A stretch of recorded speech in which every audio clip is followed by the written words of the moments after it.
Bodhicitta. Bodhicitta. This is one of the most powerful teachings and practices in all of Buddhism, really in all of spiritual practices and all of spirituality. Bodhicitta is amazing, amazingly powerful.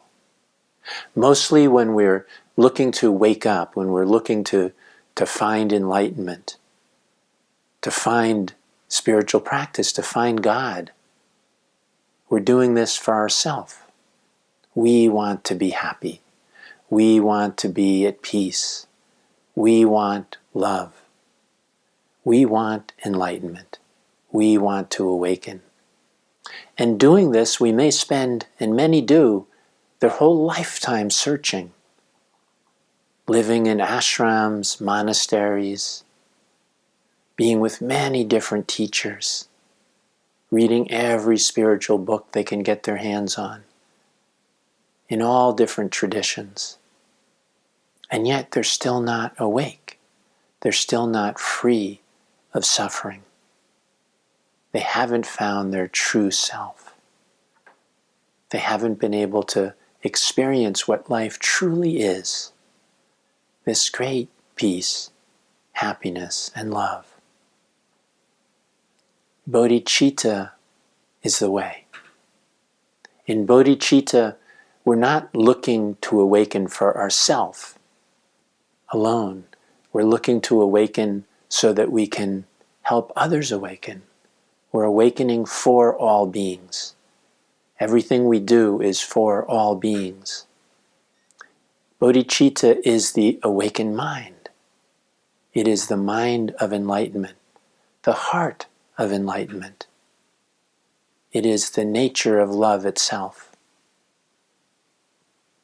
When our goal and our motivation is to awaken for all beings, to save all beings, to help all beings be free of suffering, to help all beings be happy and free of suffering, when that is our complete motivation, our complete energy, this is awakening itself.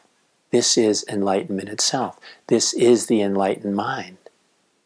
So when we bring our motivation and our attention in this way, it is enlightenment itself already. When we're trying to find something for ourselves alone, we're always going to end up frustrated and suffering. Have you noticed this happening in your own life? My motivation for making this video is for your happiness and your freedom from suffering. And because of this, I'm happy and I'm free of suffering. The more I want you to be free of suffering and happy, the happier I am and the more free of suffering I am. Do you see how this works?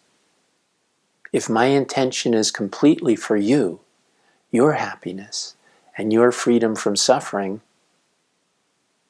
I'm happy and I'm free of suffering. It's very paradoxical compared to what we've been taught and what we do in this world to try and get things for ourselves.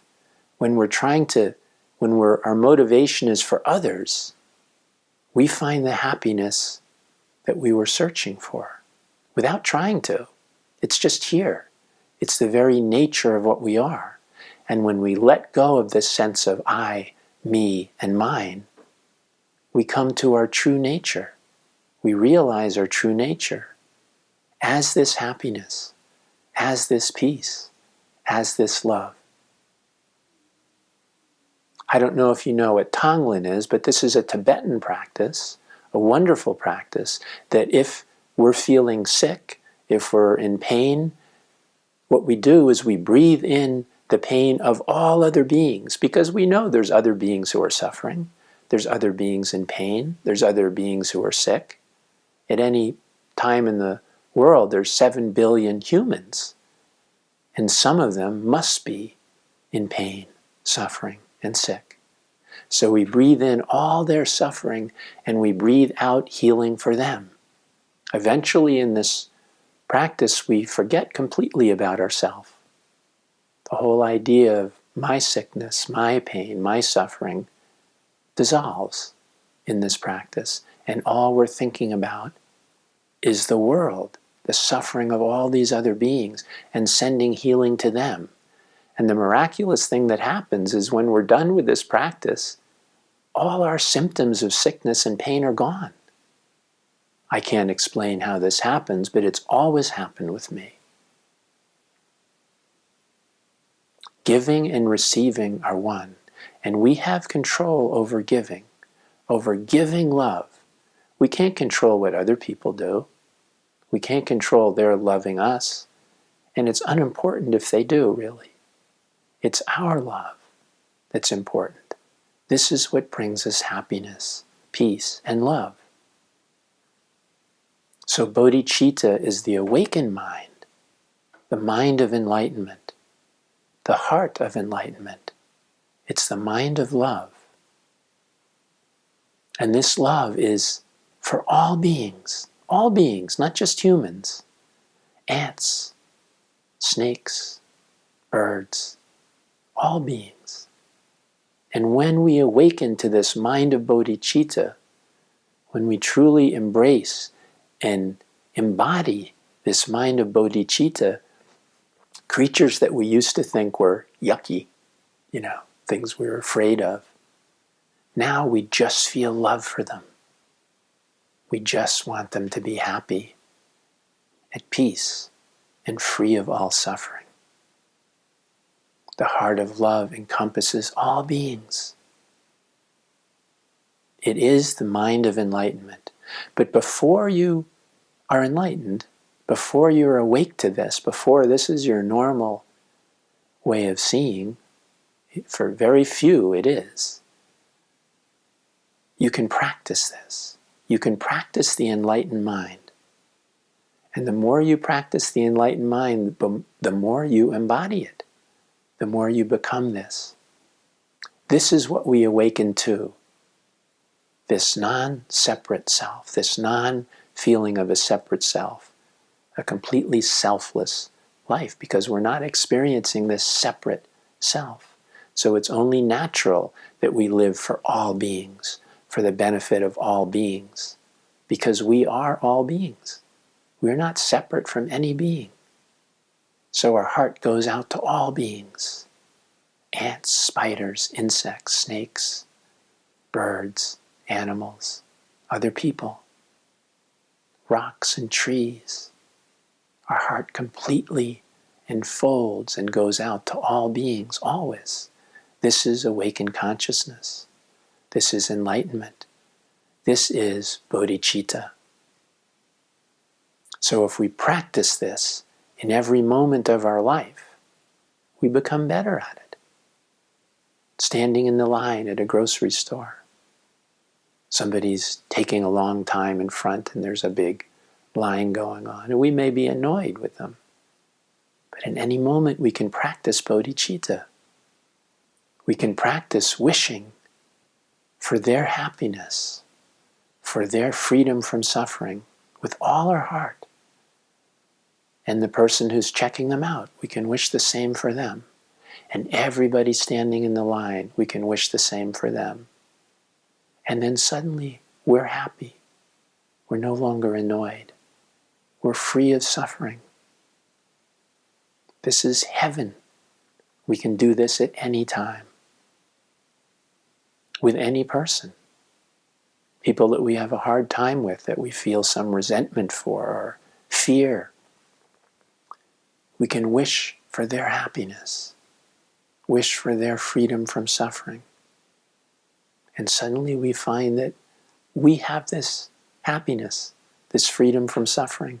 We're not trying to get it for ourselves.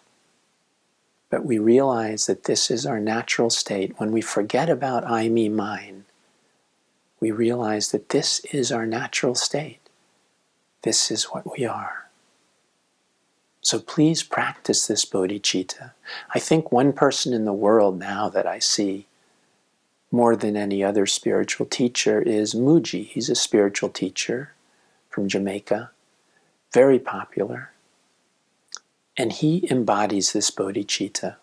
He often says, I'm here for you. That's my only reason. And many people can say that. Many spiritual teachers might say that. But with him, it's authentic. I feel it completely, that this is true. He's only here for you. He's only here for you. So he's happy. He's free of suffering. Love just flows from him. And many students love him. Many people come and love him. And his response to them is, I love you too. Because he loves everyone. This is Bodhicitta. He loves everyone. Bodhicitta is loving all beings, serving all beings, not thinking about yourself at all. One of the ways that Bodhicitta is described is being a ferryman, a person who operates a ferry, and you're bringing beings across to the other shore, across to awakening. Because truly freedom from suffering is this enlightened mind. This is freedom from suffering. There is no other freedom from suffering but this. This is true happiness, not happiness that comes and goes, but bedrock, foundation, fundamental happiness that's always here, realizing this, our true nature. So the ferryman brings beings across to the other shore to enlightenment, to this complete freedom from suffering, to this complete awakening, to this complete happiness. And bringing these beings across to the other shore, where's the ferryman? He's also in the other shore. He's just bringing, all his intention is to bring the beings over, but in doing this, he's awake. He's free of suffering. He's enlightened. He's happy. So this is how it works. This is why Tonglen works.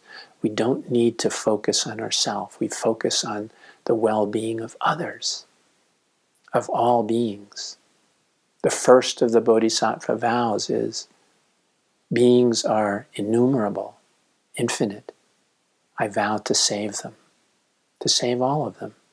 And there's an interesting thing. Once we really open to this bodhicitta, to this awakened mind, to this complete commitment and desire to serve all beings, to save all beings, to bring all beings to the other shore, to free all beings from suffering, and make all beings find this true happiness that is their true nature. As soon as we have this motivation to do this, it's already happening. In our daily life, we act in this way. If there's a snail who's trying to crawl across a sidewalk where a lot of people are walking, we naturally save it. If an animal is hit by a car, we pull over and stop and help it. This is just our nature. When people come to us for help, we always give it to them. Even if we're planning on doing something else. This happens to me all the time. It might be a beautiful day and I really want to go out hiking and I've been busy and I haven't been able to do this, so this one day I can, and someone calls right before I leave, and I automatically just am there for them. And I find when I'm there for them, this is the best thing I could do. Not just for them, but for me. I'm truly happy and truly at peace by giving in this way, always. Sacrificing this wonderful day hiking that I've been looking forward to is nothing, because the true happiness is in giving. The true happiness is in serving and giving and being of benefit to all beings.